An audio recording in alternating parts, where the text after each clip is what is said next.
Ah.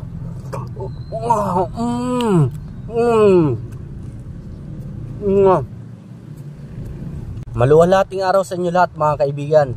Naaalala nyo pa ba to? Gelatin, yung madalas na pasalubong sa inyo ng inyong mga magulang, no?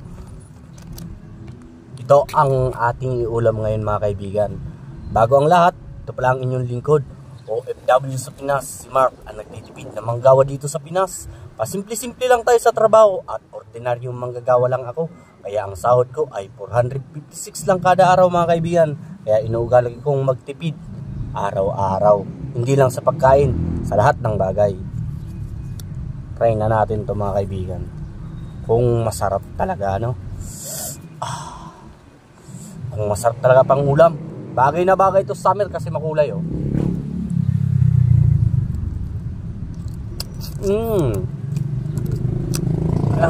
Grabe. Ang sarap siguro talaga nito, ha.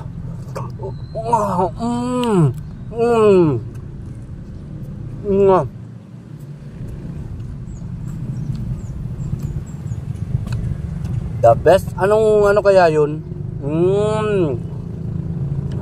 Mukhang durian flavor mga kaibigan. Ito namang grapes flavor ang biray natin.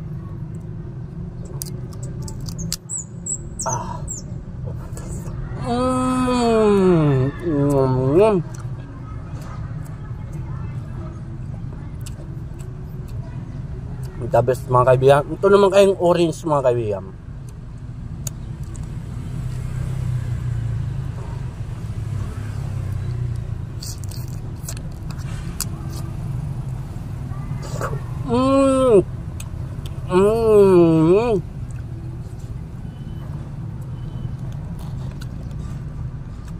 Orange na ang lasa mga kaibigan.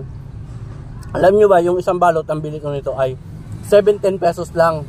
No, kaya tipid na tipid mga kaibigan. Kumpara bibili tayo ng ulam sa mga eatery, 70 pesos mo, ulam pa lang yon, no? Wala pang kanin. Tayo may baon na kanin, nasa daon ng saging, tapos ulam natin 17 pesos. Ulam na, basta huwag ka lang maarte, no? Kapag pobre ka, wala kang pili sa ulam. Lahat ng mga makita mo dyan pwede yan iulam.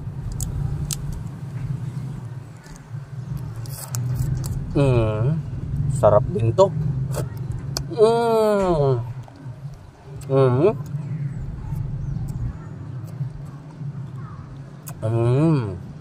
Tuwing kumakain ako nito mga kaibigan, naalala ko yung lola ko. Madalas ganito yung pasalubong sa amin ng mga bata pa kami. Kaso yung lola ko matagal lang na mayapa mga kaibigan, eh. Pero ang bait nun. Mami, ah. Kaya ito palang naisip kong baon kasi gusto ko rin pasalubungan yung anak ko. Yung 3 piraso nito mga kaibigan, itong 3, iba't ibang kulay, pasalubong ko mamaya sa anak ko, no? Kaya ito, yan, hiwalay ko na tong 4 at itong 3, salubong ko na yan. Si Mrs. wag nang pasalubungan yun si Mrs. mga kaibigan, kasi kiss lang dun, sapat na. Mas matipid yun, eh. Matipid, kiss lang sapat na pasalubong, di ba? Kung ganyan ang asawa or jowa nyo, dapat ganun. Kiss lang sapat ng pasalubong. Grabe to.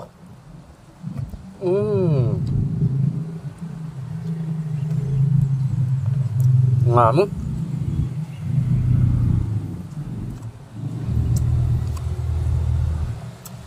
Solve ang ating ulam mga kaibigan sa tanghalian. May kunti pa.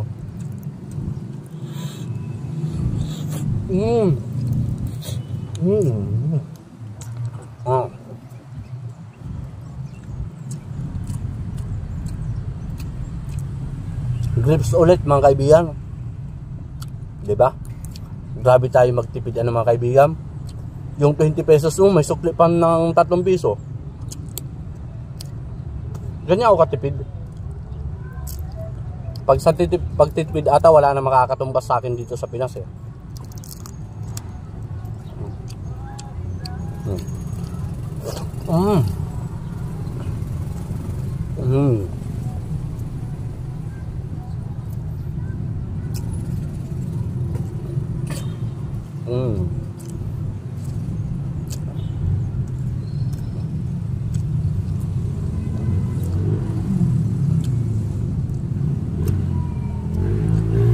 Malasa mga kaibigan, no?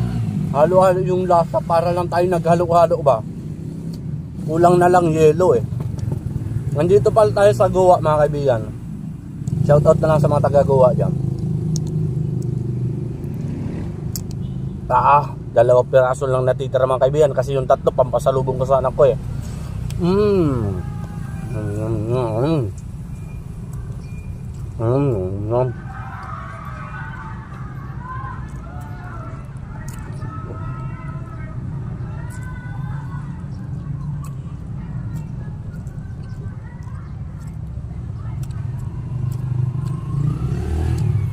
At sa muli mga kaibigan, ito ang inyong lingkod, OFW sa Pinas, si Mark, ang nagtitipid na manggawa dito sa Pinas. At lagi ako nagpapaalala, lagi lang tayo magtitipid dito sa Pinas para hindi tayo nababaon sa utang. At ang inyong lingkod ay ang isang uragon. No, basta uragon ay malupiton. That's all, mabuhay. Hanggang sa muli.